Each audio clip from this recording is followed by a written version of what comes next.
Mesdames, Mesdemoiselles, Messieurs, bonsoir. Merci d'être parmi nous ce soir, donc aussi nombreux à cette séance des Jeudis de Lima.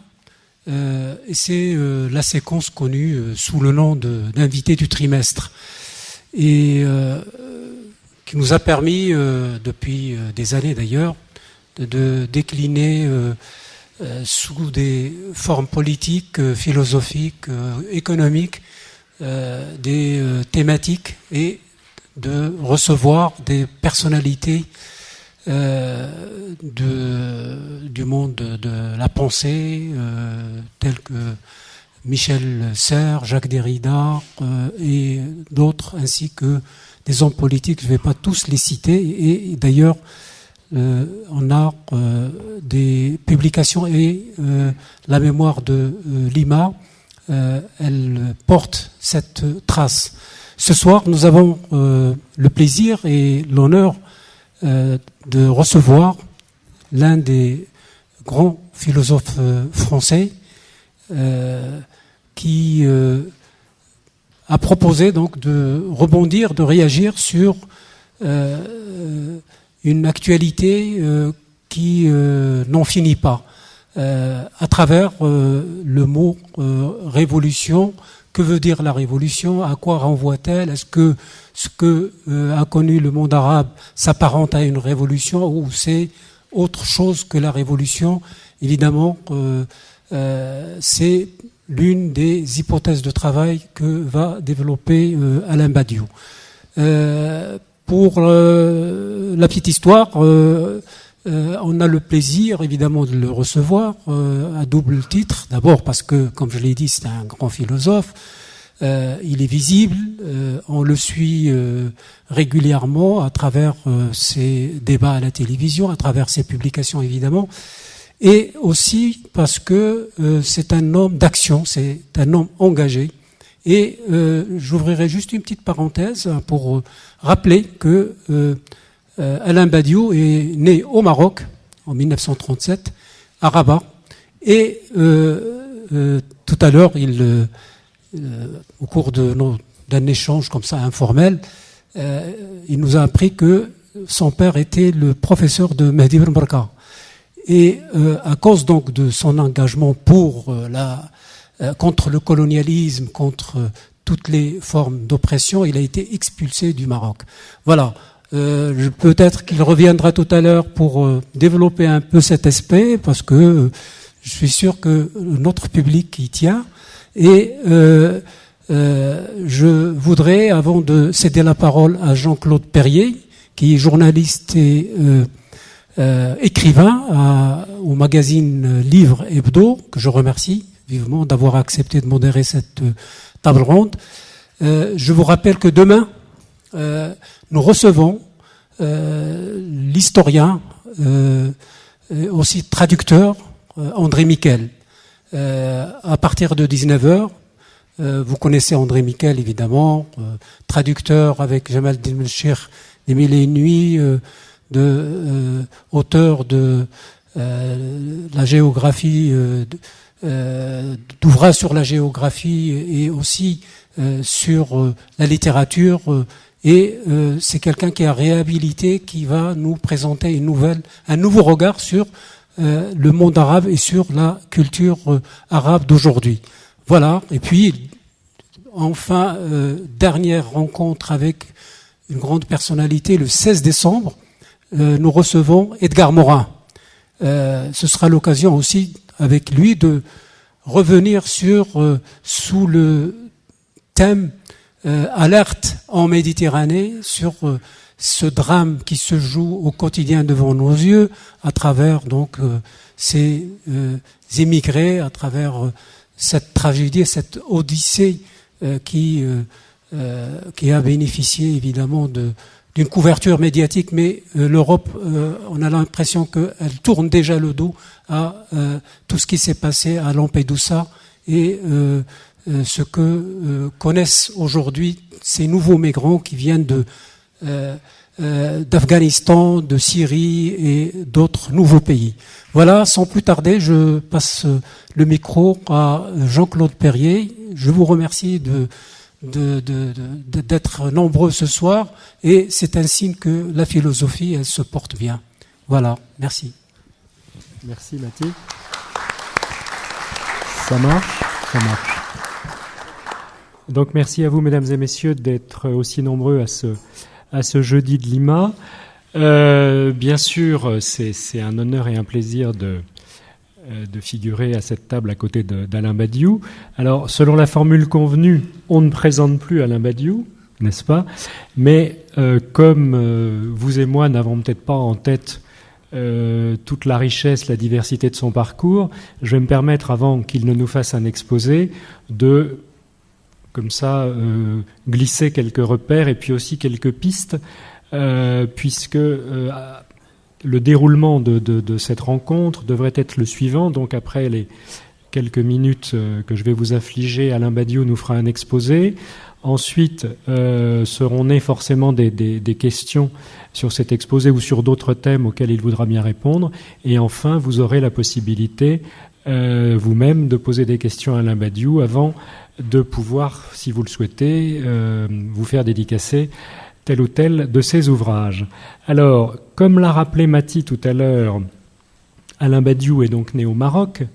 Il nous confiait tout à l'heure qu'il y a vécu assez peu de temps dans ses jeunes années, donc, mais il a quand même un souvenir, et puis ça marque quand même. C'est naître dans une culture comme ça, c'est pas impunément, je dirais.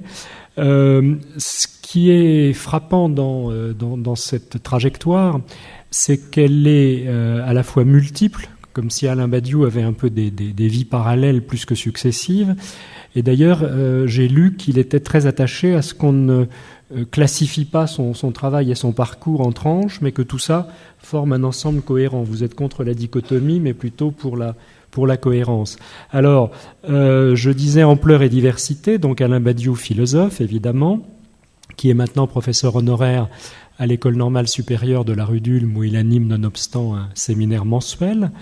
Mais Alain Badiou est aussi essayiste, bien sûr, et plus inattendu d'une certaine façon, romancier, c'est pas si fréquent chez les philosophes, et encore moins attendu d'une certaine façon, passionné de théâtre. Et petite confidence, aussi tout à l'heure, il aurait même songé un moment à devenir comédien, donc on en parlera peut-être tout à l'heure. Homme de théâtre, dramaturge, auteur de pièces, donc passionné par le théâtre. Et je dirais, en tant que passionné par le théâtre, le champ politique ne pouvait pas le laisser indifférent. Le grand théâtre du monde. On vous a rappelé tout à l'heure que Alain Badiou est un homme engagé, mais pas seulement un intellectuel engagé, c'est un militant. Il a été très tôt un militant politique, sur les traces de son père, donc engagé au PSU, avec ensuite un parcours politique très riche sur lequel évidemment il reviendra. Moi, ce qui m'a frappé dans cette histoire, c'est qu'il est quasiment le seul maoïste que je connaisse à ne pas renier cette part de son engagement politique et de son passé, alors que tout le reste de l'intelligentsia maoïste des années 60-70, évidemment, a renié tout ça avec pas mépris, mais enfin s'est empressé d'une certaine façon de renier tout ça.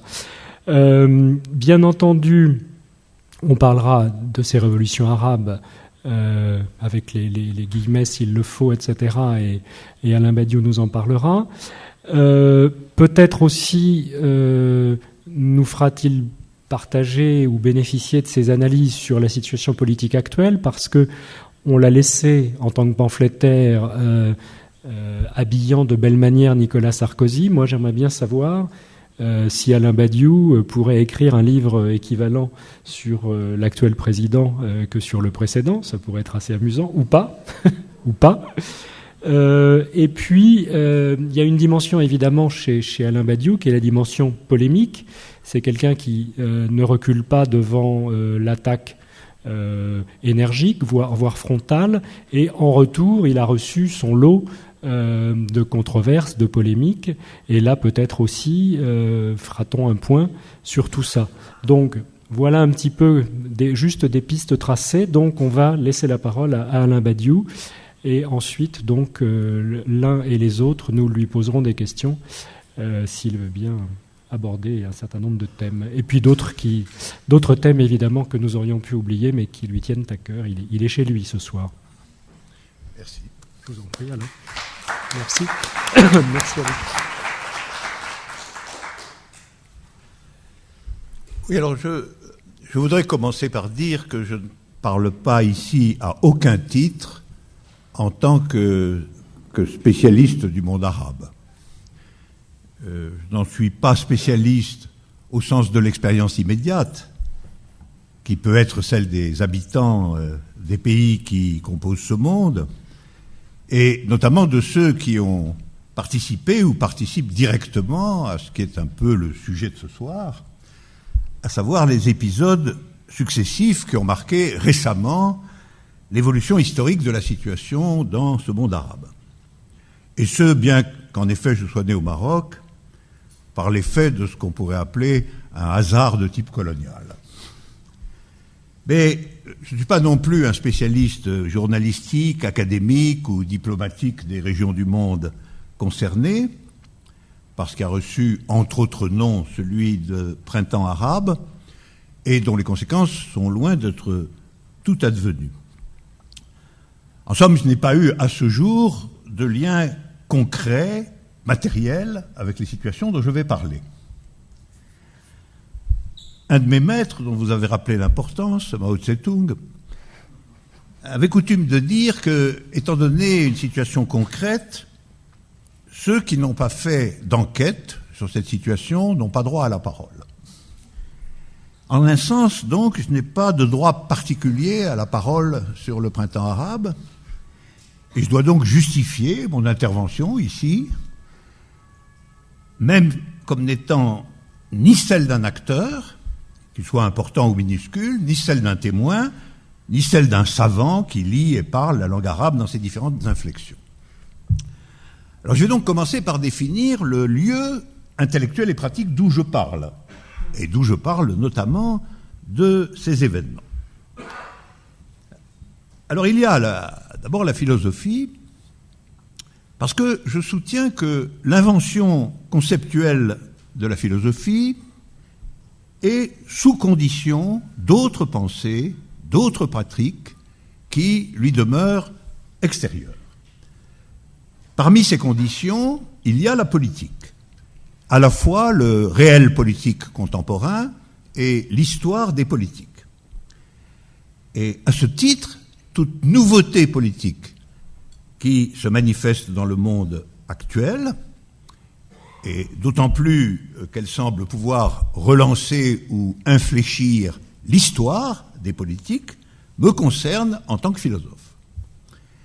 Puis alors, par ailleurs, je soutiens que toute vérité, c'est-à-dire tout ce qui possède de façon vérifiable une portée universelle, prend naissance et crée dans un contexte historique particulier. Je vous dirais même que c'est mon problème le plus important. Comment comprendre que ce qui vaut universellement puisse cependant commencer, être créé et déployé dans des situations qui sont, elles, toujours absolument particulières, dans l'espace comme dans le temps, dans la géographie, comme dans l'histoire. Autrement dit, la question de la genèse des vérités universelles dans des situations qui sont par définition particulières, dans l'espace et dans le temps, est un problème qui, à mon sens, est au cœur de la philosophie. Alors à ce genre de commencement de ce qui est universel dans un monde localisé, particulier, j'ai donné, après beaucoup d'autres, le nom d'événement. Alors il en résulte que tout ce qui ressemble à un événement, en ce sens-là, tout ce qui semble produire des effets qui, bien que localisés, pourraient avoir une portée universelle, me concerne en tant que philosophe.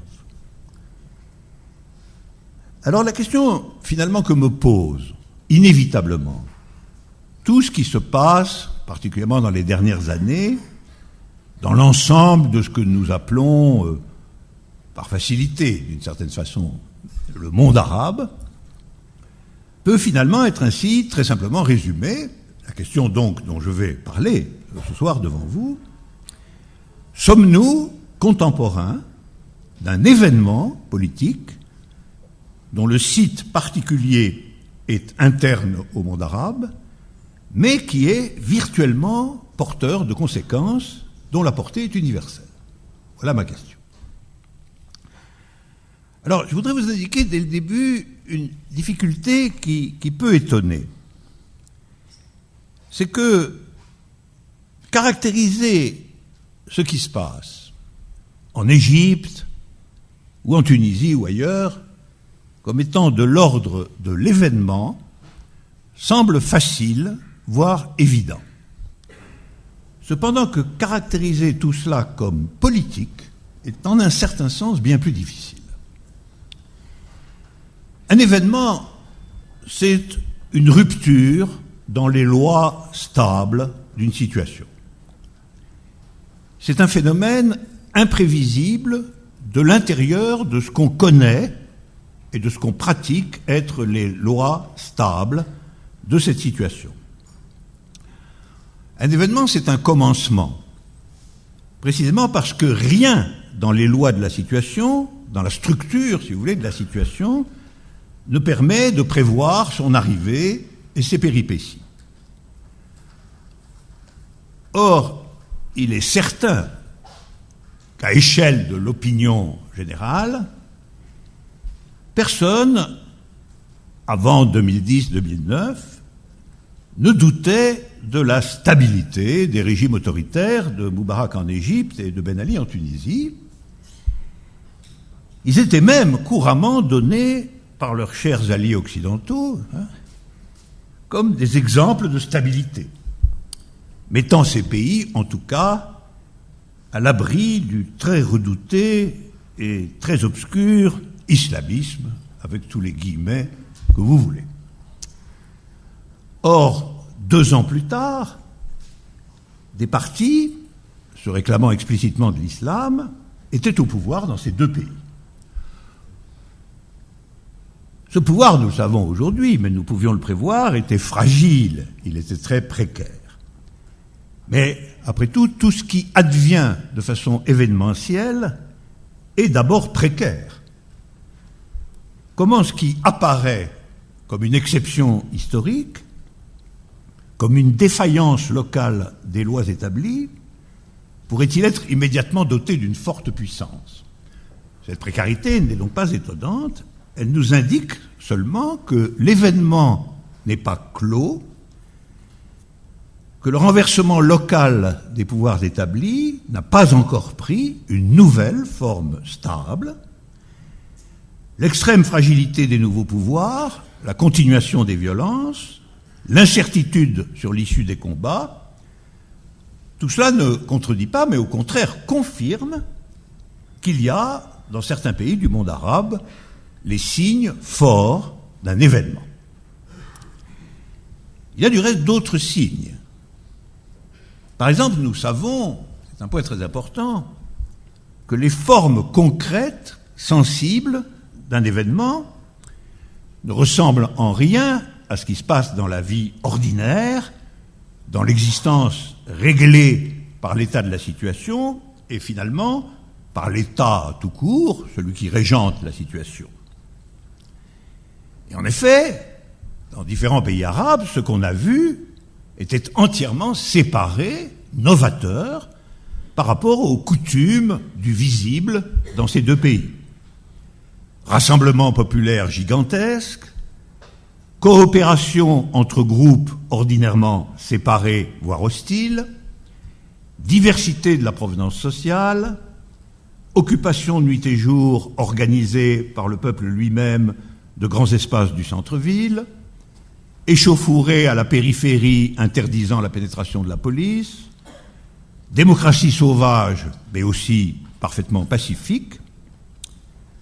Toutes ces caractéristiques qui sont celles de ce qu'on peut nommer, de ce qu'on a nommé la démocratie de masse, que je nomme pour ma part le communisme de mouvement, c'est-à-dire le puissant sentiment, n'est-ce pas, d'égalité et d'unité qui organise pendant un certain temps la foule, sont indubitablement des signes événementiels. Des signes que l'on a affaire à une exception historique au sens d'un événement. Alors maintenant, s'agit-il à proprement parler de politique et en quel sens?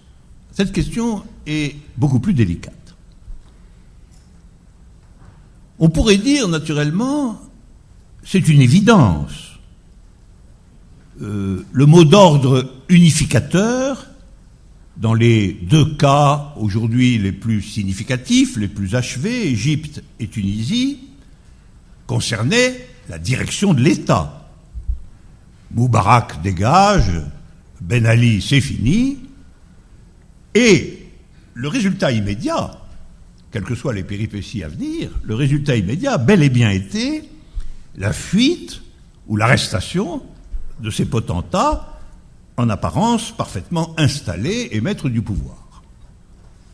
On pourrait dire quoi de plus évidemment politique que le renversement d'un pouvoir d'État en place? Bien, pour moi, philosophe, cette évidence, à vrai dire, n'en est pas une. Il faut disposer d'une définition un tout petit peu précise de la politique pour trancher cette question. Je propose, philosophiquement, de réserver le nom de politique au développement réel dans un collectif déterminé, un pays, une nation, un peuple, d'une conception générale de l'organisation de ce collectif. Il y a une pensée et une pratique qui concernent l'organisation de la vie collective elle-même. Alors ce développement d'une conception générale de l'organisation de la collectivité doit être certes objectif, réel, pratique. Il doit se manifester de façon tangible et durable pour qu'on dise qu'il y a politique. Mais il est toujours aussi, peut-être principalement, subjectif. Il vise la construction en sa faveur d'une opinion large, ralliant de vastes couches populaires, et son mode d'être consiste, en général, en des pratiques, des processus militants organisés, réunissant des gens de provenance diverses, ce qu'on pourrait appeler des gens de partout, réunis précisément par leurs convictions communes concernant une transformation, un réaménagement ou une recréation des règles générales de l'univers collectif concerné. C'est pourquoi on pourrait dire empiriquement que le centre vivant des politiques, quelle qu'elle soit, c'est la réunion. La réunion, petite ou grande, de la réunion à la manifestation ou à l'occupation ou au rassemblement, réunion dans laquelle est discuté un mot d'ordre, en même temps que sont collectivement mises au point des décisions qu'implique ce mot d'ordre, sa propagation, les conditions de son amélioration et de son éventuelle victoire, tout cela référé à la conception partagée de ce que peut être cette recréation, cette réinvention de l'univers collectif. Alors bien entendu, tout cela concerne souvent l'État. Il s'agit souvent de juger les mesures prises par l'État, de les soutenir ou de les attaquer. Ça concerne aussi des jugements portés, positifs ou négatifs, sur le personnel du pouvoir. Mais il s'en faut de beaucoup, et c'est une idée à mon sens très importante, que la gestion de l'État soit l'unique enjeu des politiques. Il s'en faut donc de beaucoup que le pouvoir, la prise du pouvoir d'État, soit l'alpha et l'oméga des politiques. C'est une habitude que nous avons prise, mais c'est une mauvaise habitude. Je soutiendrai volontiers que la plupart du temps, l'État est profondément apolitique. Son objectif principal est de persévérer dans son être, et non pas de changer radicalement les règles de l'existence collective. l'État est essentiellement conservateur. Nous avons pu voir que le fait qu'il s'appelle État socialiste ne change pas grand-chose à cette nature essentiellement conservatrice. L'État tend à réprimer tout ce qui n'est pas conforme à la conservation de l'ordre établi, quel que soit par ailleurs cet ordre. L'État, en réalité, a horreur des événements. L'État prétend, lui, au monopole de la politique, en grande partie parce que la dimension subjective des vraies politiques, des politiques militantes, ne lui plaît nullement. Encore moins les manifestations massives et unifiées, donc de type événementiel, dont il sait d'instinct que la plupart du temps elles sont dirigées contre lui, contre son conservatisme brutal. Et il y a en effet peu d'exceptions. L'État cherche le plus souvent, et regardez autour de vous, y compris aujourd'hui, vous en trouverez des preuves, l'État cherche le plus souvent à dépolitiser la situation qu'il domine. L'État, en réalité, n'aime pas la politique, en son sens déployé, populaire et massif. Nous pouvons donc dire que demander l'élimination d'un dirigeant de l'État, Moubarak dégage, peut certes être un des mots d'ordre d'une politique, visant en particulier à libérer les politiques vraies que l'État proscrit ou dont il se méfie, que le pouvoir d'État tend à asphyxier. Car le pouvoir d'État tend toujours à asphyxier les formes radicales de la volonté populaire. Mais cela ne peut en aucune façon permettre d'identifier la pratique de l'État comme tout entière politique. Alors du reste, je pense que de façon plus générale, c'est une conséquence des définitions que je propose, une politique dépend de ses affirmations fondamentales, des principes qui sont les siens. Par exemple, des principes de justice, des principes d'égalité, des principes de liberté, tels qu'ils peuvent être mis en œuvre dans une situation concrète. Or, évidemment, ces principes ne peuvent exister dans une situation concrète sous la seule forme d'une négation. Un principe contient toujours une part essentielle d'affirmation concernant ce qui est visé, voulu, désiré quant à la transformation de la situation collective. Alors, nous ne voyons que trop aujourd'hui que des mots d'ordre comme Moubarak dégage ont une portée exclusivement tactique. Ce sont des mots d'ordre unificateurs de politiques vraisemblablement ou virtuellement différentes, dès lors qu'elles auraient à se confronter à leur dimension affirmative. Les mots d'ordre négatifs rassemblent bien plus largement que les affirmations créatrices. Nous le savons parfaitement, surtout quand elles commencent, qu'elles débutent, qu'elles sont en exception de la situation. Alors, si nous le comprenons bien aujourd'hui, c'est que on me dit de toutes parts, mais je n'ai pas fait d'enquête, que le général Fattah al-Sisi est aujourd'hui extrêmement populaire en Égypte. Alors je le crois, puisque je n'ai pas fait d'enquête m'indiquant le contraire.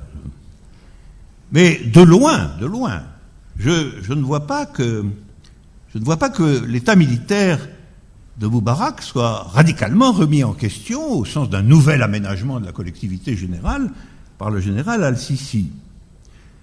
Je crois voir plutôt une sorte de cercle tout à fait étonnant. L'élimination de la forme militaire du pouvoir d'État sous la pression des masses a fait venir finalement au pouvoir les frères musulmans. L'élimination des frères musulmans par un coup d'État militaire tout de même d'une rare brutalité a fait revenir la forme militaire du pouvoir d'État pour le moment. En somme, deux négations semblent s'annuler conformément à la logique classique. Deux négations équivalent à une réaffirmation. Et ce, au prix tout de même de massacres significatifs et d'arrestations massives. Alors cette circularité négative, vous voyez, cette circularité négative s'explique parce que, quelles que soient par ailleurs les considérations sur ce que vaut ou ne vaut pas tout cela, mais cette circularité négative s'explique parce que le mouvement populaire massif qui a fait chuter Moubarak n'avait en définitive comme lien interne fort qu'une négation. Moubarak dégage. Il a ensuite abouti à un accord très formel et d'ailleurs contesté, un accord très extérieur, celui qui a conduit, sans aucune idée politique précise, à des élections. C'est la preuve, il faut retenir, que la procédure électorale comme telle ne définit bien évidemment aucune politique. Elle peut elle-même être interne à une simple coalition négative. À vrai dire, il n'y a aucun rapport vivant, saisissable, entre un puissant mouvement populaire et la procédure électorale. Nous en avons fait l'expérience ici, en mai 68, permettez-moi de parler en ancien combattant, où, après un tumulte de masse un peu sans précédent, les élections ont reconduit au pouvoir une majorité gaulliste écrasante. Ce qui prouve bien qu'entre le mouvement lui-même, si massif qu'il ait été, et la procédure électorale, il n'y avait aucune continuité assignable. Mais même, en la circonstance, une contradiction manifeste. Au fond, l'idée de l'élection, quand elle n'est pas directement répressive, elle arrive là où fait entièrement défaut, dans le mouvement de masse, une unité politique qui ne soit pas seulement cristallisée dans une négation, mais qui prenne la forme d'une unité politique affirmative, inventive et organisée. Alors ça nous conduit à la relation entre politique et mouvement. Et finalement, entre ce qu'on pourrait appeler la création politique et le mouvement historique. Un événement populaire massif est certes un événement de l'histoire. J'ai dit qu'en la matière, il n'y avait pas l'ombre d'un doute s'agissant de ce qui a été appelé le printemps arabe. Cependant, il ne crée une possibilité politique nouvelle que si sa dimension affirmative, ses principes unificateurs, ce qui en constitue la force et la durée, n'est pas réductible à un mot d'ordre tactique et négatif. Alors, dans un petit livre publié à Chaud en 2011, sous le titre « Le réveil de l'histoire », le réveil de l'histoire, hein, j'ai qualifié les mouvements populaires du monde arabe d'émeutes historiques. Des émeutes historiques.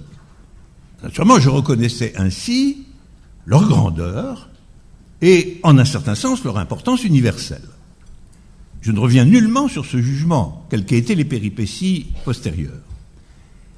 Mais déjà, je redoutais, avant même qu'elles aient eu lieu, que les fameuses élections libres ne transforment cette importance historique en une grave faiblesse politique. Et je le redoutais d'autant plus que je voyais dans l'unité de surface autour des élections libres la main de l'Occident impérial, sous sa forme subjective. En effet, les grandes et moyennes puissances dotées d'un capitalisme développé composent aujourd'hui, sous le nom de communauté internationale, c'est un nom comme un autre, l'équivalent impérial moderne de la Sainte Alliance contre-révolutionnaire au XIXe siècle. Je vous propose de considérer que les descendants légitime de la Sainte Alliance contre-révolutionnaire qui a suivi la Révolution française dans les années 1820-1830, a aujourd'hui ressurgi, après l'effondrement des États socialistes, sous le nom coloré de communauté internationale. Alors, ces puissances agissent partout, y compris militairement, pour organiser, dans les zones qui les intéressent pour diverses raisons, des élections libres. C'est un point particulier de monter des organisations et des expéditions militaires pour organiser des élections libres. Ça n'est pas rien, c'est une invention significative même. Et au fond, disons-le clairement, c'est d'ailleurs une évidence, elle pense que les élections libres amèneront au pouvoir des clients dont il y a chance qu'ils soient à la fois plus dociles et plus acceptables que les dictatures militaires. Que les dictatures militaires, que les mêmes puissances de la communauté internationale, rappelons-le, ont installées et soutenues pendant des décennies. N'oublions jamais ce qu'a été, par exemple, pendant des décennies, la politique de la glorieuse démocratie nord-américaine en Amérique du Sud. Non seulement elle y a soutenu des dictatures infâmes pendant des décennies, mais elle les y a installées. Le coup d'État de Pinochet au Chili s'est médité et organisé dans les locaux de l'ambassade américaine elle-même. Donc n'oublions pas cela, et demandons-nous, quand elle continue cette même politique d'intervention partout, sous la forme d'expéditions militaires démocratiques, n'est-ce pas, si ce n'est pas la continuation de la même politique par d'autres moyens. Au fond, la puissance idéologique du mot démocratie est là un argument de propagande, et je me dis que cette démocratie est au fond la modernité politique dont se réclament les puissances impériales contemporaines, comme elles le faisaient déjà, à vrai dire, contre les États socialistes d'avant 1989. Et à mon sens, cette modernité est fallacieuse parce qu'elle vise à écraser toute levée politique réelle en réduisant cette levée politique à la mise en place d'une forme d'État particulier qui est l'État des élections libres, sans vérifier aucunement ni se soucier qu'il y ait une corrélation véritable, concrète, affirmative, effective entre cette mise en place d'États nouveaux par les élections libres et ce qui constituait l'unité subjective véritable du mouvement populaire. Il est quand même vrai que cette modernité, comme toute modernité, fascine une partie de l'opinion publique des pays concernés, en particulier, nous le savons, les classes moyennes. J'ai maintes fois démontré, ou tenté de démontrer, que le mot démocratie, en son sens étatique, puisqu'il y a aussi la démocratie de masse, il y a la démocratie de lieu, il y a bien d'autres formes de la démocratie, c'est-à-dire les élections libres, c'est-à-dire une forme d'État, une réduction du mouvement à l'État, en réalité, et le fétiche propagandiste du capitalisme contemporain, ce qu'on pourrait appeler son masque séducteur. Alors c'est pourquoi, à l'occasion des émeutes historiques dans le monde arabe, dont je saluais la grandeur, dont je pensais qu'elles constituaient en effet un réveil de l'histoire, j'ai mis en garde contre la puissance subjective de ce que j'ai appelé le désir d'Occident. Le désir d'Occident tel qu'il pouvait travailler une fraction des populations, y compris de celles qui étaient mobilisées dans la levée historique populaire. Désir d'Occident dont la forme matérielle est bien connue, bien-être, production, marchandises, etc., tout ce que le capitalisme peut proposer ou offrir à la subjectivité consommatrice, mais dont la forme étatique, pseudo-politique, est justement le motif invariable des élections libres. Alors, je ne veux pas jouer au prophète, mais j'écrivais à l'époque, à l'intérieur même de mon enthousiasme historique pour les mouvements populaires dans le monde arabe, ceci, là je me cite sur ce sujet particulier, j'écrivais ceci: une émeute soumise au désir d'Occident prend la forme immédiate d'une émeute antidespotique dont la puissance négative et populaire est bien celle de la foule, mais dont la puissance affirmative n'a pas d'autre norme que celle dont l'Occident se prévaut. Un mouvement populaire répondant à cette définition a toute chance de se terminer par des réformes constitutionnelles très modestes et des élections bien contrôlées par la communauté internationale, dont sortiront vainqueurs, à la surprise générale des sympathisants de l'émeute, soit des sicaires bien connus des intérêts occidentaux, soit une mouture de ces islamistes modérés dont nos gouvernements apprennent peu à peu qu'il n'y a pas grand-chose à redouter. Je propose de dire qu'au terme d'un tel processus, on aura assisté à un phénomène d'inclusion occidentale de la levée historique dans le monde arabe.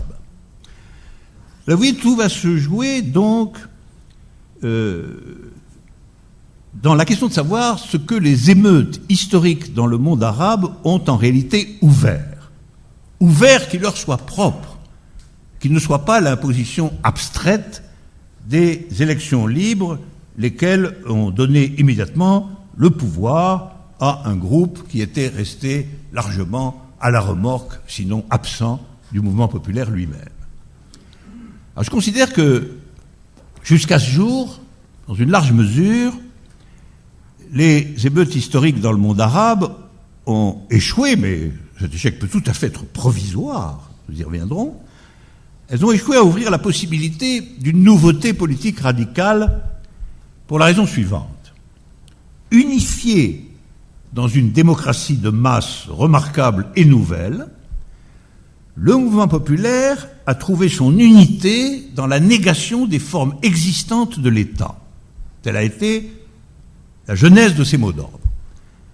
Mais pour ce qui était des formes politiques nouvelles à inventer et à proposer, il a laissé provisoirement la victoire aux élections libres, c'est-à-dire au désir d'Occident, parce que le motif de la démocratie, le motif étatique de la démocratie, a représenté pour lui la seule modernité politique disponible en ce qui concerne la forme de l'État.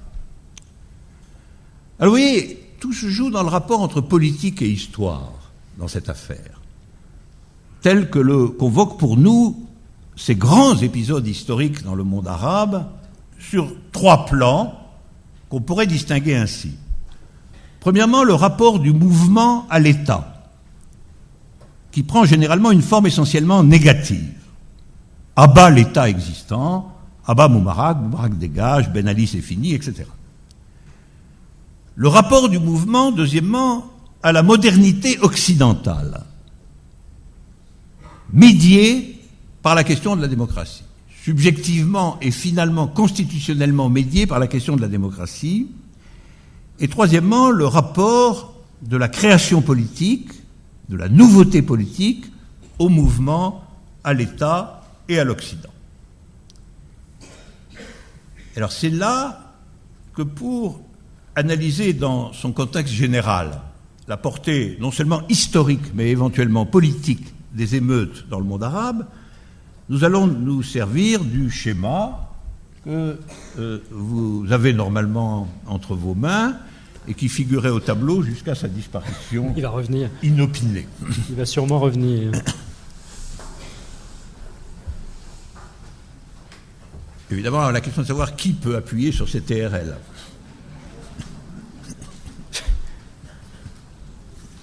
C'est là que ça se passe. J'ai pas pris le papier, moi. J'ai pas compris que ça accompagnait le... Voilà, le voilà là. Ah. Oui, j'en ai besoin un peu. Oui, je peux suivre. Ah oui, ça demande quelques explications. Ah, je suis là pour ça. Ça y est. Voilà, bon. Alors, nous allons donc, je vais éclairer ce gribouillis géométrique. Alors, l'hypothèse du schéma que vous avez là sous les yeux, que j'espère qu'un certain nombre d'entre vous ont directement sur les genoux, c'est la suivante. La situation mondiale contemporaine, là je m'écarte pour instant de la particularité des révoltes dans le monde arabe pour parler de la situation mondiale. L'hypothèse est la suivante. La situation mondiale contemporaine ne peut être comprise, il est impossible de la comprendre dans ses principaux effets subjectifs, de façon à soutenir l'invention politique, à partir d'une seule contradiction. Donc un énoncé très modeste qui consiste à dire, voilà, il n'y a pas de schéma efficace concernant la situation mondiale qui reposerait sur l'idée que la situation mondiale est dominée par une seule contradiction. Or, c'est ce que prétendent, d'une certaine manière, les trois camps politiques virtuels ou réels existants dans le monde, qui sont respectivement ce que j'appellerais le camp occidental et impérial, le camp réactif, réactionnaire, réactif, on peut dire aussi traditionnaliste, on peut choisir les mots, nous y reviendrons, et enfin le camp qu'on peut appeler marxiste classique. Voilà. Disons que ces trois, à échelle véritablement globale, l'analyse de la situation mondiale des politiques se fait dans ce cadre-là. Alors, premièrement, chacun propose une contradiction politique dominante. Le camp occidental est impérial. Celui des zones, des pays ou des États où domine le grand capitalisme mondialisé, fait propagande de ce qu'il est le seul représentant de l'unique modernité politique, à savoir l'État représentatif démocratique qui tire sa légitimité des élections libres. Il est le porteur de ce modèle, de cette matrice, comme étant ce dont il se prévaut comme modernité politique réalisée. De ce point de vue-là, la contradiction principale, sur fond de capitalisme considéré comme naturel et inévitable, n'est-ce pas, sur fond de capitalisme comme forme naturelle de l'économie, la contradiction est alors, dit la propagande, la contradiction entre dictature et démocratie. Et on est donc fondé et habilité, en termes de politique mondiale, à intervenir contre les dictatures au nom de la démocratie, ce que l'on fait lorsque la dictature n'est pas trop grosse. Que se méfie le petit dictateur. Le Libyen, on lui fera la peau. Le Chinois, on y regardera à deux fois. Mais néanmoins, la propagande générale se fait avec comme noyau cette contradiction-là, la contradiction entre dictature et démocratie. Deuxièmement, ce que j'appellerais le camp réactif, traditionnaliste ou réactionnaire ou conservateur, en appelle, lui, non pas du tout à la modernité politique de la démocratie, mais il en appelle à la tradition contre la modernité. Alors qui se réclame du christianisme, de l'islam, du nationalisme, de la race, de la culture, ou même d'un vieux socialisme étatisé et paralytique, ça définit les circonstances locales de ce courant. Mais l'essentiel consiste à prôner une compatibilité que l'on désire entre le retour ou le maintien d'un enracinement traditionnel réactif de la société et le capitalisme dominant. Ce n'est pas du tout une figure anticapitaliste, c'est une figure qui assume en réalité, elle aussi, le capitalisme comme la forme inévitable et inéluctable d'organisation de la production collective, mais elle affirme que c'est compatible avec des éléments de maintien, voire de renforcement de la tradition sous toutes ses formes, c'est-à-dire de ce qu'on pourrait appeler le vieux monde. Sous sa forme politique absolument active et hargneuse, je crois qu'on peut donner à cette vision des choses le nom générique de fascisme. mais en le prenant en quelque sorte à plat, en appelant fascisme une vision antimoderniste acharnée, nostalgique de l'époque des nations et du conservatisme, mais articulée violemment au capitalisme lui-même, qui ne remet pas en cause la naturalité fondamentale du capitalisme. Alors, pour ce courant, la contradiction principale, sur fond de nouveau de capitalisme évident et naturel, c'est la contradiction entre les vicieuses libertés modernes et l'ordre traditionnel. Et encore une fois, l'ordre traditionnel peut être défini de bien des façons. Et enfin, troisièmement, il y aurait un camp militant, aujourd'hui très affaibli à échelle planétaire, qui soutient que la contradiction principale et unique demeure celle qui oppose le mouvement d'émancipation collective, socialiste ou communiste, le mouvement, comme le disait Marx, de libre association, au capitalisme lui-même. Donc vous voyez, dans les trois cas, on a une contradiction dominante unique qui régit la subjectivité politique potentielle.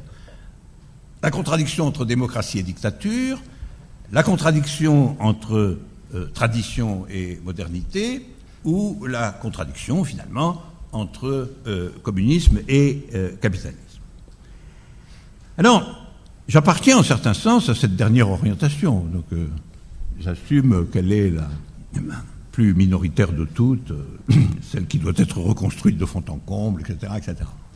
Mais je propose de travailler, vous voyez, la conjoncture contemporaine, dont les pays du monde arabe sont un point particulièrement sensible, à partir d'un travail qui se fait sur deux contradictions et non pas une seule. Voilà, c'est une proposition particulièrement simple.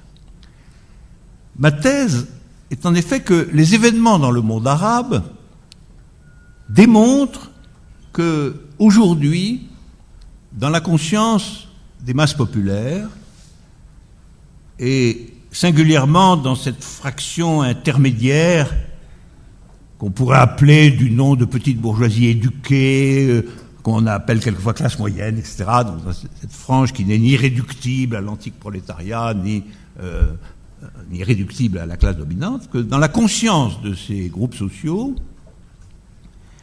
le drame contemporain, c'est que la contradiction entre modernité et tradition opère à contresens de la contradiction entre capitalisme et émancipation. Et qu'au lieu que ces deux contradictions soient parallèles, elles sont, dit le schéma, perpendiculaires. Et que du coup, une division axée sur le désir d'Occident, sur ce que j'ai appelé le désir d'Occident comme seul recours contre la tradition, expose le mouvement dans son ensemble à une captation autoritaire au service des intérêts impériaux. Vous voyez, logique, c'est de dire ceci.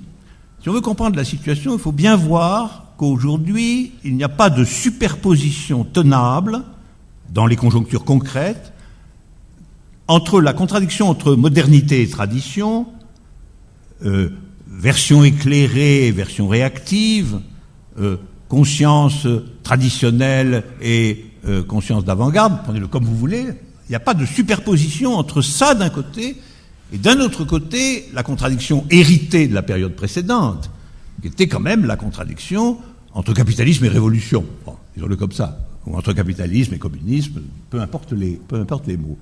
Non seulement ces deux contradictions ne sont pas parallèles ou ajustées l'une à l'autre, mais elles sont en contradiction l'une avec l'autre. Donc la thèse, c'est la suivante: la conjoncture mondiale ne peut être éclairée qu'en termes de contradiction entre deux contradictions, et non pas de contradiction unique qui répartirait de façon simple des camps. Alors c'est ce que le schéma va essayer de dire, et je le commente rapidement en commentant dans l'ordre suivant les sommets, les côtés, le triangle, le rectangle noir et tout ce qui est rouge. Voilà. On va faire ça très vite. Alors premièrement, les sommets du carré indiquent les deux contradictions perpendiculaires et non pas parallèles. C'est-à-dire la contradiction verticale entre modernité et tradition et la contradiction horizontale entre capitalisme et communisme, capitalisme et anticapitalisme, peu importe les mots pour l'instant. Voilà. Donc, ça, ce serait l'ossature absolument générale de ces deux contradictions perpendiculaires et non pas parallèles. Si on revient vers le mouvement populaire dans le monde arabe, on peut dire que, d'une certaine façon, lui, en tant que mouvement, pendant, mettons en Égypte, les 18 jours de son existence, il est relativement fusionnel. C'est-à-dire, il produit les deux contradictions dans une sorte d'indistinction générale. Pourquoi ? Parce que ceci est autorisé par le caractère négatif du mot d'ordre. Vous comprenez bien que Abba Moubarak, ça peut vouloir dire Abba Moubarak parce qu'il représente un système despotique et militaire archaïque de la politique et que nous voulons la démocratie en son sens occidental comme modernité politique, et puis avec des tas d'autres considérants derrière. Ça peut aussi vouloir dire, d'une certaine façon, nous ne voulons plus Moubarak parce qu'il est le représentant en Égypte du capitalisme militarisé et de l'alliance avec les Américains. Ça peut vouloir dire les deux choses. Mais les deux choses ne sont pas forcément en état de fusion. Donc le mouvement, comme toujours, fusionne des subjectivités politiques différentes avec le prix à payer d'un mot d'ordre essentiellement négatif. Donc, première raison pour laquelle il n'est pas facile au mouvement d'accoucher d'une vérité politique nouvelle, c'est qu'il peut donner l'apparence qu'il fusionne les deux contradictions, mais uniquement à l'intérieur d'une négation. Si on va passer à l'affirmation principielle, on va s'apercevoir aussitôt d'un décollement très important qui va en réalité scinder le mouvement lui-même. Voilà pour les sommets. Alors maintenant, je commente les trois côtés du carré dans le sens, en tournant dans le sens contraire des aiguilles d'une montre, Occident, fascisme, État socialiste. Alors, là, je vais très vite. D'une certaine façon, Occident, je l'ai déjà dit, c'est le nom de la modernité capitaliste. C'est le nom qui régit, désigne le fait qu'aujourd'hui, le capitalisme avancé, développé, et sa forme politique adéquate, à savoir la démocratie parlementaire, serait le nom de l'unique modernité politique. Tout le reste étant archaïque ou arriéré. Donc Occident, c'est le nom de la relation entre capitalisme et modernité. Fascisme, je l'ai déjà dit, c'est le nom d'une relation entre capitalisme et tradition, c'est-à-dire qui, au contraire, se réclame de la tradition comme compatibilité possible avec le capitalisme. Et sur le troisième côté, État socialiste, je propose de dire que les vieux États socialistes, les États socialistes, étaient en réalité un communisme articulé à une tradition. Voilà. Alors ça, je pourrais le développer longtemps, mais c'est pas le lieu ici. C'est-à-dire que vous savez très bien que ces États socialistes ont été caractérisés par un conservatisme foncier sur quantité de questions. Conservatisme sur la question des mœurs, conservatisme sur la question des formes politiques, et finalement, conservatisme sur la question de l'État. Puisque au lieu de bâtir un État axé en termes de mouvement vers le communisme, on bâtit un État encore plus séparé que l'État traditionnel. Donc, toute une vision du monde portée par ces États qui se réclamaient du communisme s'est orientée non pas vers la production d'une modernité nouvelle, mais s'est enracinée au contraire dans des éléments de tradition sur lesquels il a axé toute une partie de sa propagande. Alors, le quatrième côté qui serait décisif, ce serait l'invention d'une vérité politique nouvelle qui, tout en se réclamant du communisme, tout en se réclamant donc de la possibilité d'organiser la société sur des bases absolument différentes de celles de la modernité capitaliste, n'en serait pas moins créateur d'une nouvelle modernité. D'où le pointillé que vous voyez sur le quatrième côté du carré, entre communisme et modernité, c'est la nouvelle vérité politique possible, telle que, y compris les émeutes historiques dans le monde arabe, montrent très clairement la nécessité. C'est-à-dire que si vous n'avez pas ce quatrième côté, vous n'avez plus le choix qu'entre l'articulation traditionnelle du capitalisme et l'articulation occidentale moderne de la même chose. Et c'est cela qui se passe, exactement. C'est-à-dire que la scission du mouvement se fait selon des lignes qui ne permettent pas d'accoucher de ce dont ça pourrait être la promesse, à savoir une nouvelle modernité politique. Ce serait, si je puis dire, la possibilité d'une politique qui aurait des raisons d'être fidèle à l'unité du mouvement, et des raisons affirmatives, et non plus seulement des raisons négatives, vous voyez, et qui pourrait proposer à une partie de la composition du mouvement une modernité nouvelle, et qui pourrait proposer à l'autre partie du mouvement quelque chose qui serait réellement de nature anticapitaliste. Voilà. Alors, à partir de là, on pourrait développer toute série de conséquences détaillées sur lesquelles je vais passer rapidement, et qui porteraient, point par point, je vous donne simplement les têtes de chapitre. On pourrait, à titre d'exemple, avec ce schéma, simplement réduit pour l'instant à son carré, vous expliquerez vous-même, vous expliquerez à vous-même la complexité de l'intérieur du carré. On pourrait donner 3 exemples, qu'après tout je vous lègue en exercice, si vous voulez. C'est-à-dire, premièrement, ce schéma permet d'expliquer, ça je l'ai presque déjà fait pour vous, l'exercice permet d'expliquer l'étrange circularité égyptienne dont je parlais tout à l'heure. C'est-à-dire pourquoi, d'une certaine façon, il y a en définitive un retour de la figure de l'État militaire, alors qu'il était justement la cible absolument première du mouvement lui-même. Et vous voyez bien que c'est parce que, entre les deux, c'est en réalité la corrélation entre capitalisme et tradition qui s'est installée au pouvoir. Et que la corrélation entre capitalisme et tradition, c'était une composante possible du mouvement, mais ça n'en était pas du tout la nature générale, la nature unificatrice.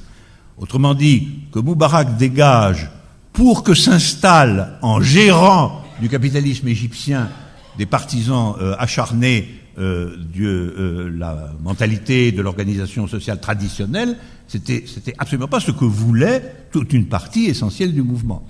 Mais on ne peut pas sortir, vous voyez, de cette figure, c'est-à-dire de cette impasse circulaire, si on n'est pas en état de proposer une figure émancipatrice, une politique nouvelle, totalement disjointe du désir d'Occident, mais qui néanmoins se propose de façon effective comme modernité, et non pas comme utilisation ou retour à des vieux schémas traditionnels, eux-mêmes despotiques et usés. Donc ça, ce serait le premier point.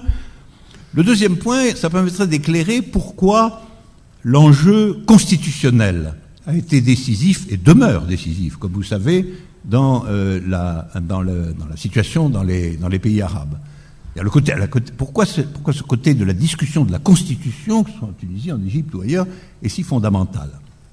Je pense que finalement, c'est parce que les questions de la modernité objective prennent la forme constitutionnelle de l'État. C'est une des modalités supplémentaires de l'emprise de la question de l'État sur le mouvement, là où une nouvelle vérité politique n'est pas en travail, à savoir que la question de ce qui est interdit ou autorisé devient centrale, alors que ça n'est qu'une question politique tout à fait dérivée, ça. Elle devrait être portée et résolue dans un contexte autre que celui d'une discussion constitutionnelle. Vous voyez, l'importance de la question constitutionnelle est le pendant et la conséquence de l'hégémonie du thème des élections libres comme prétendu résultat ou solde du mouvement. Et troisièmement, on pourrait aussi s'interroger à partir du schéma sur le rôle de la violence. Quelle a été la fonction spécifique de la violence, de son retour, de sa permanence ou de son recommencement. Alors, on a demandé, c'était la question, c'était mon exercice supposé, on a demandé si dans tout cela il était question de parler de révolution. Voilà. Alors le problème que tout ce que j'ai dit soulève, c'est est-ce que nous savons aujourd'hui ce que c'est qu'une révolution? Alors nous savons en tout cas que même si Moubarak dégage, comme il se peut bien que vienne al-Sisi, révolution prend son sens habituel de la révolution des astres, hein, c'est-à-dire tourner autour du même centre. Nous savons aussi que, évidemment, la Constitution peut changer, mais le capitalisme et l'inégalité demeurent. Donc ça, c'est la question du point fixe. Le débat constitutionnel, si âpre soit-il, ne touche pas en réalité au point fixe de la situation. Révolution peut n'avoir pas de sens autre que de tourner autour du même axe, et réforme constitutionnelle, en tout cas, laisse subsister justement le même axe. Au fond, nous savons que la destruction du vieux monde n'est pas par elle-même la réalisation d'un nouveau monde, mais de nouvelles formes du vieux monde. Alors la tempête historique n'est politique que si elle fait venir, fût-ce lentement, mais dans une sorte de certitude laborieuse, dont au fond la figure du militant est porteuse, comme l'arc-en-ciel de nouvelles lumières. Et c'est pourquoi je voudrais terminer par un poème de Mahmoud Darwish. Parce que c'est ce qu'il nous dit à la fin du grand poème qui est titré « Sous les fenêtres antiques », que vous trouverez dans le recueil des poèmes palestiniens. Et au fond, ce poème va nous dire que quand la politique est absente, on peut tout de même trouver dans le poème de quoi saisir la trace de cette absence. Et je vous lis cette fin du poème dans la traduction de Olivier Carré. Cette fin du poème s'appelle « Promesse de la tempête ». Qu'apparaisse, je le veux, le refus de la mort. Je brûlerai les champs qui larmoient comme saignement de nez et dénuderai l'olivier de toutes ses branches suintantes. Et si j'ai chanté la joie sous les paupières des yeux apeurés, c'est que la tempête m'a promis un vin de cépages nouveaux et des arcs-en-ciel. La tempête a balayé le bruissement des oiseaux vains et des branchages d'emprunt de dessus les troncs des arbres bien en pied. Qu'apparaisse, je le veux, la fierté de toi, entaille de la ville, ô toi, gravure d'un éclair sur nos nuits mornes. La nuit se renfrogne à ma vue, pour me garder de l'ombre et des regards de la haine, j'irai chanter la joie sous les paupières des yeux apeurés. Depuis qu'elle s'est levée dans mon pays, la tempête m'a promis du vin et des arcs-en-ciel. Alors vous voyez, ce que Darwish nous dit là, c'est que,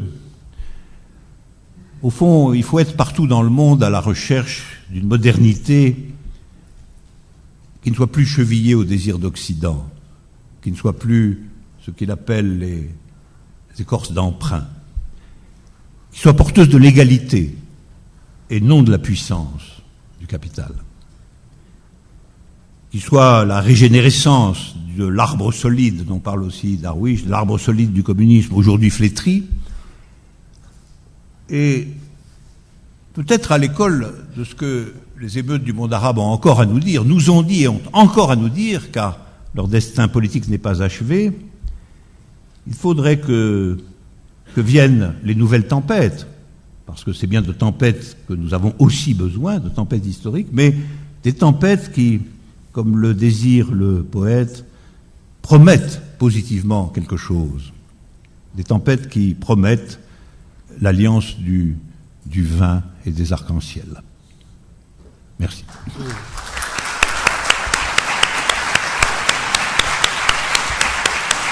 Magnifique, quelle belle fin. Bien, écoutez, je pense qu'on peut dire un grand merci à Alain Badiou pour cet exposé brillant qui nous a fait voyager dans l'arc-en-ciel de la pensée, j'allais dire. Avant que ceux d'entre vous qui ont quelques questions rapides, je pense, à poser à Alain Badiou, moi j'avais deux questions, un petit peu remarques à lui faire. Premièrement, bien que pour nous référer à votre maître Mao, vous n'ayez pas fait d'enquête, j'aimerais que vous nous disiez si, à vos yeux, la situation en Égypte et en Tunisie est en tout point similaire, ou s'il n'y a pas, dans ces glissements, dans ces révolutions au sens mécanique du terme, s'il n'y a pas des différences. Parce que vous avez pas mal parlé de l'Égypte. Est-ce qu'on peut déjà établir cette chose? Et ensuite, si vous le voulez bien, j'aimerais que vous reveniez sur une notion qui me semble importante, qui est celle de légitimité dans ces mouvements. Parce qu'on a l'impression, nous, de l'extérieur et non philosophes, qu'il y a une quête de légitimité et que ce qui semblait une légitimité évidente ne l'est plus. C'est-à-dire celle d'élection, qui parle, comme vous diriez vous en marxiste, d'où ça parle, et quelle est la légitimité des gens qui parlent? Est-ce qu'elle est successive? Est-ce que ce sont des légitimités légitimes, j'allais dire? Si vous voulez bien nous éclairer sur ces deux points. En ce qui concerne sur la question particulière qui m'a donné lieu là, à intervention, à savoir les modalités dans lesquelles apparaît historiquement la difficulté d'articulation entre l'événement historique et la nouveauté politique, c'était ça au fond le problème central, il me semble, mais que la situation en Tunisie n'est pas absolument superposable à la situation en Égypte, pour la raison que, à ma connaissance en tout cas, elle est encore ouverte, la situation en Tunisie. On est au stade où, d'une certaine façon, le pouvoir issu des élections libres est en situation d'accepter éventuellement son remplacement, ce qu'en Égypte, Morsi non seulement a refusé catégoriquement, mais si je puis dire continue à refuser, au prix d'un préalable accord sur notamment certaines des configurations de la Constitution. Donc on est dans un stade différent vraiment, et dont l'issue n'est pas préformée. Là, je ne connais pas assez la situation dans son détail pour me lancer dans la moindre prédiction, évidemment. Mais je vois bien que ça n'est pas la même chose. C'est-à-dire que on n'est pas dans un processus dont la circularité est engagée de la même façon. On est dans un moment de face à face accepté de part et d'autre, mais qui n'en reste pas moins face à face avec, pour l'instant, un accord qui n'est pas praticable, et donc des décisions qui sont constamment reportées à plus tard. D'autre part, j'ai le sentiment que cette liberté relative est aussi liée au fait que la Tunisie est sans doute, là aussi je m'avance, mais est sans doute un enjeu moins fondamental et moins stratégique que l'Égypte, et que donc l'agitation, si je puis dire, des grandes puissances à son sujet est moins prégnante. Il faut quand même voir que l'Égypte est une société, enfin un pays qui était un point d'appui majeur de la politique occidentale dans tout le Moyen-Orient. C'est une situation fondamentale. Moi, j'ai toujours considéré, bien avant même qu'il y ait ces événements, que c'était en partie la clé de la situation. Bien sûr, il y a l'Iran, bien sûr, il y a la Syrie, bien sûr, mais l'Égypte, c'était quand même le grand pays frontalier d'Israël, celui qui a mené les dernières grandes guerres entre le monde arabe et Israël. C'est un pays extrêmement peuplé, une grande nation quand même historique. Enfin, pour toutes sortes de raisons convergentes, ce qui se passe en Égypte est, à mon avis, tout à fait déterminant pour une puissance, les États-Unis, qui était son bailleur de fonds quand même. L'appareil militaire égyptien, une créature entretenue quand même par les Américains. Vous savez que le soutien du budget américain à l'Égypte est le plus important mondialement. C'est vraiment...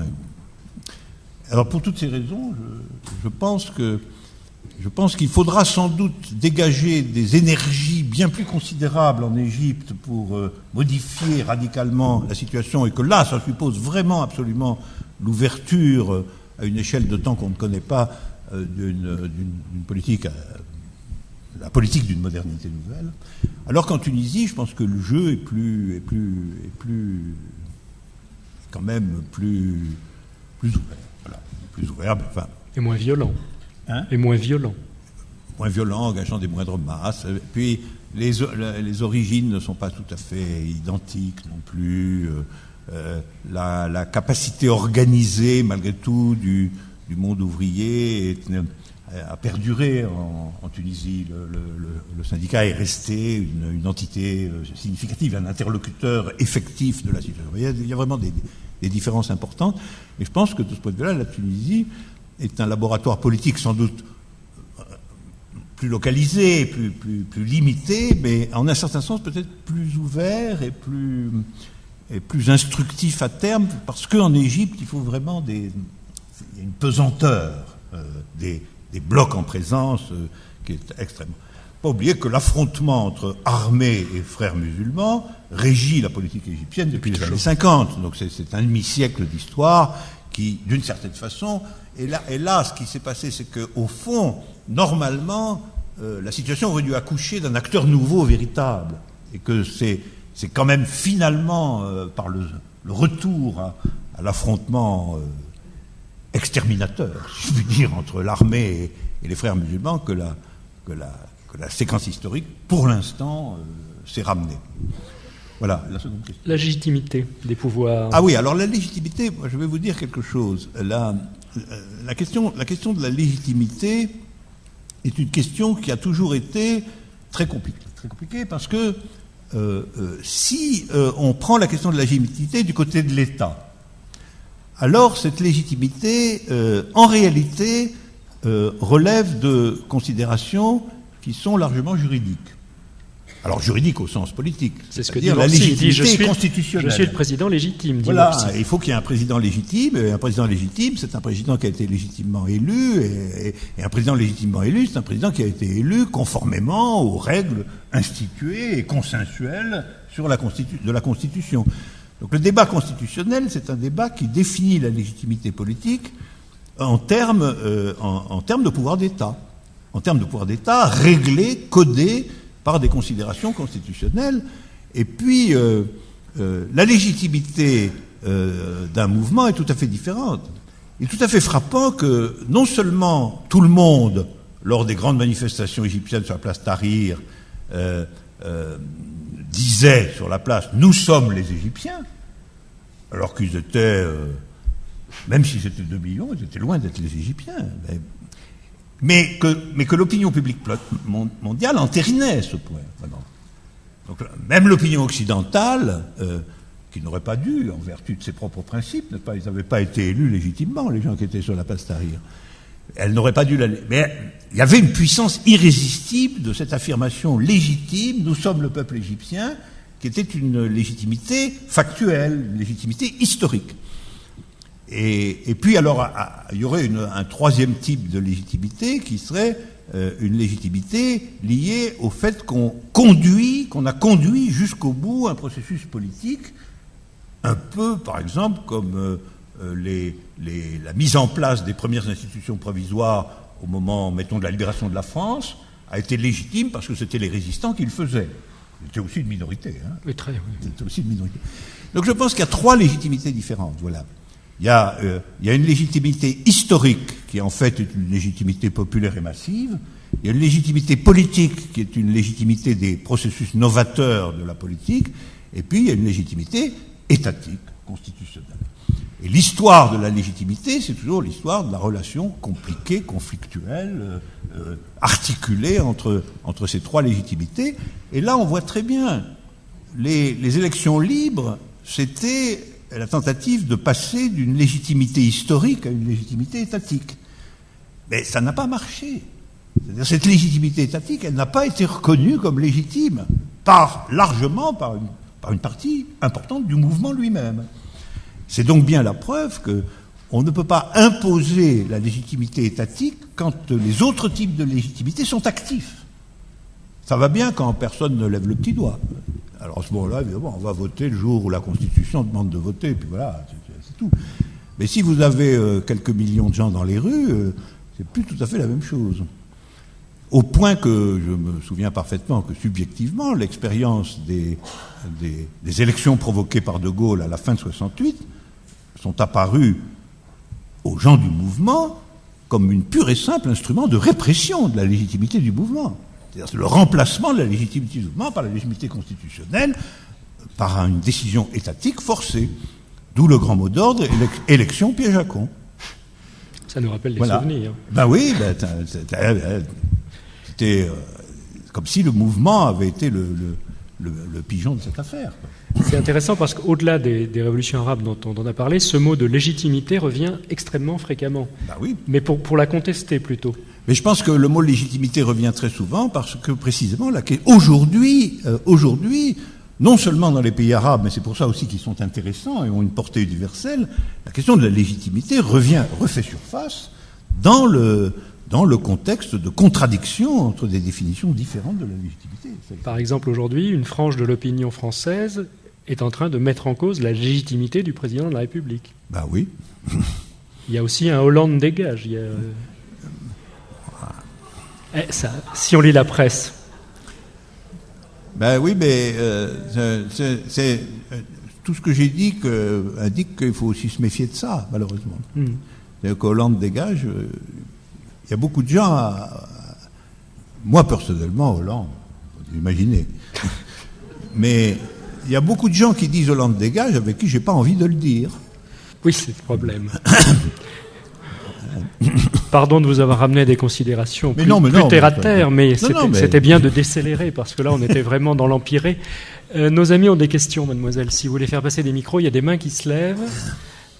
Il y avait une main verte là-bas, enfin, une manche verte, et le monsieur, là. Oui, il y avait une manche verte un peu vers le fond. Monsieur. Oui, alors, je vous demanderai de poser des questions assez brèves pour qu'Alain Badiou puisse y répondre et que le maximum d'entre nous puisse lui poser des questions dans le temps qui nous est imparti. Merci. Alors, très brièvement, il me semble quand même que la seule constitution légitime, c'est l'adresse à l'autre. Et l'adresse à l'autre, vous avez terminé par là, c'est une adresse poétique. C'est-à-dire ce qui est constituant, c'est l'autre en tant qu'autre, c'est-à-dire comme cet événement peut-être politique constituant, qui est la parole de poésie. Alors je m'interroge, est-ce que fondamentalement, puisque c'est votre orientation générale, comment fait-on pour en parler, non pas là-bas, dans le tumulte, avec cette sympathie d'aspiration qui frise l'enthousiasme, pour reprendre les mots de Kant, pour le pur idée de révolution.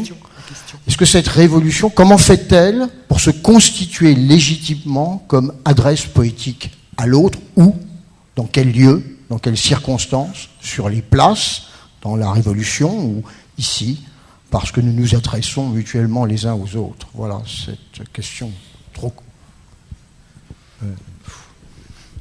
J'aimerais pouvoir vous répondre. Sacrée question.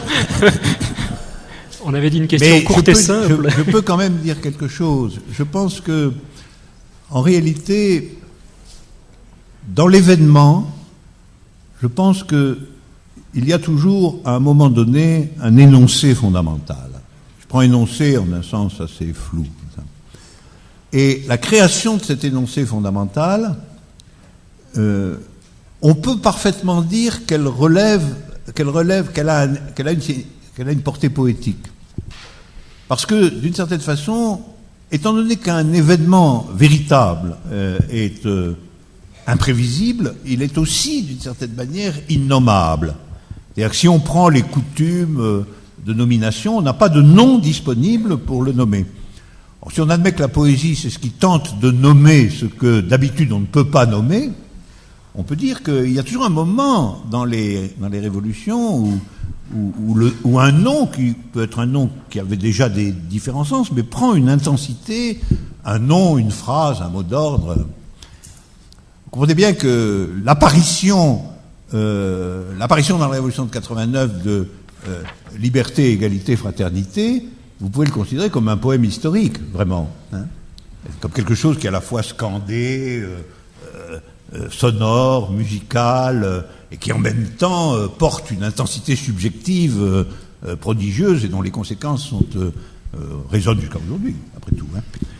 C'est ça. Alors, sur ce que je peux dire, c'est que Moubarak dégage, ça n'a pas autant d'allure. La vertu poétique est moindre. Mais la vertu poétique, c'est aussi probablement une vertu liée à ce que je disais. C'est-à-dire le moment où de l'intensité historique émerge une possibilité politique qui a aussi son propre mot d'ordre. Merci. Il nous reste 5 minutes en tout, donc une question, mais vraiment une vraie question et très courte, très très courte. Parce que sinon, Alain va partir dans un brillant dégagement et on y passe la nuit. Moi, je veux bien, mais notre puissance invitante ne serait pas d'accord. Question, monsieur. Je vais abréger. Très courte. Je vais très, demander très à Alain Badiou si il ne trouve pas par hasard que toutes ces révolutions, même s'ils se réservent de révolutions modèle type, française, ou bolchevique, ou peut-être iranienne, décapitant le pouvoir tout entier, vous ne trouvez pas que ce sont des émeutes ou des révolutions, des révoltes qui ont été absorbées, voire détournées géopolitiquement à l'épreuve de la séquence égyptienne et syrienne?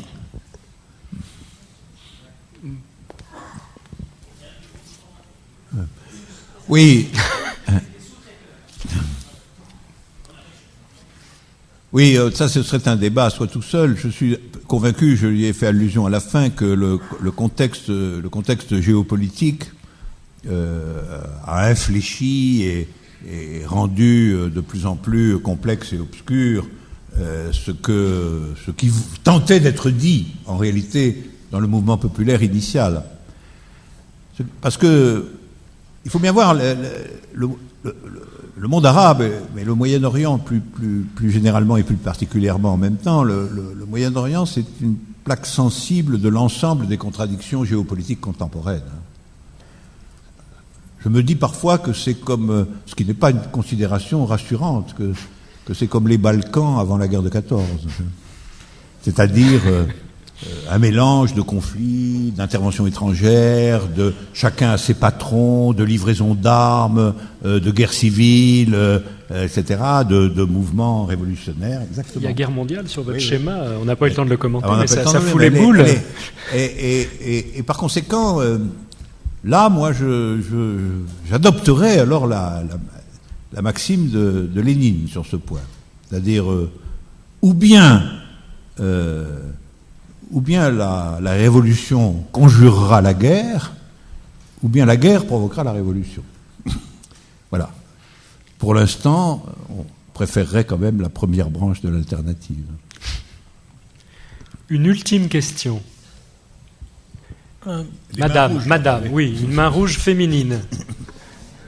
Ah bah, la parité, messieurs, dames, quand même. De toute façon, ces pays, depuis le 19e siècle, sont entièrement colonisés. Est-ce que l'Égypte peut faire ce qu'elle veut? Est-ce que la Syrie peut faire ce qu'elle veut? Est-ce que le monde arabe peut faire ce qu'il veut? J'ai eu 20 ans à Beyrouth. Ceci dit, je vais vous dire.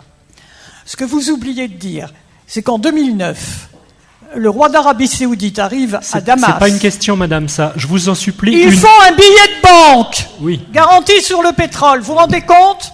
Est-ce que vous voulez le DVD de monsieur Strauss-Kahn, qui en 2009 dit « Il nous faut la Turquie dans l'Europe, parce que comme ça on la tient ». On fait aussitôt l'indépendance du Kurdistan, dont le pétrole est entièrement tenu par M. Rothschild. Allez, chère et madame, ce qu'il faut, vous ferez une conférence un autre jour. C'est pas possible. La Turquie de se plaît. ressouder avec le monde arabe, car il faut faire exploser le monde arabe. Rendez-nous le micro, merci. Je suis désolé, mais c'est pas possible. Vous voyez, une vraie courte question, mais une question là, vraiment. Oui. Une question ouverte. Oui, juste une courte question. Oui, mais vous avez cité les 3 mots-clés pour la France: liberté, égalité, fraternité. Dans votre discours, vous avez parlé beaucoup du mot dégage, en l'attribuant à l'Égypte, c'est d'abord tunisien. Et les Tunisiens ont dit dégage, et en plus, et en parallèle, ils ont dit liberté, dignité, justice. Et ben voilà. ouais. Ça va? Oui, non, je voulais simplement dire que j'ai entendu aussi cette affirmation, mais tout le point lorsque vous dites liberté, dignité, justice, en réalité, évidemment, tout le point c'est de savoir ce qu'on entend aujourd'hui par justice. Et il faut quand même en dire un peu davantage, parce que la division des choses aujourd'hui, si on prend les deux contradictions dont j'ai parlé, elle repose sur le fait que, après tout, la distinction entre modernité et tradition ne se prononce pas expressément sur ce que c'est que la justice. Chacun des deux pôles a sa propre définition de la justice. C'est l'autre, c'est la contradiction transversale qui, là, propose une contradiction explicite à propos de la justice et qui déclare que, en tout cas, tant que le capitalisme organise les sociétés mondialisées, la justice est impossible à proprement parler. Voilà. Donc moi je suis d'accord avec ça, mais les nouveaux poèmes positifs à écrire, ce sont les poèmes de la justice, vraiment, aujourd'hui. C'est-à-dire que on pourrait dire que tout ça revient à dire quelle est la proposition contemporaine concernant la justice. Et ça, c'est une question que j'estime ouverte. Parce qu'on a des abstractions là-dessus, égalité, collectivisation, etc. Mais en tant que mot d'ordre qui serait significatif, ouvrirait une nouvelle époque des politiques, on est dans un intervalle, on est dans une période encore obscure. Alors on va être obligé de se séparer sur cette obscurité. Merci encore Alain Badiou, merci à vous tous.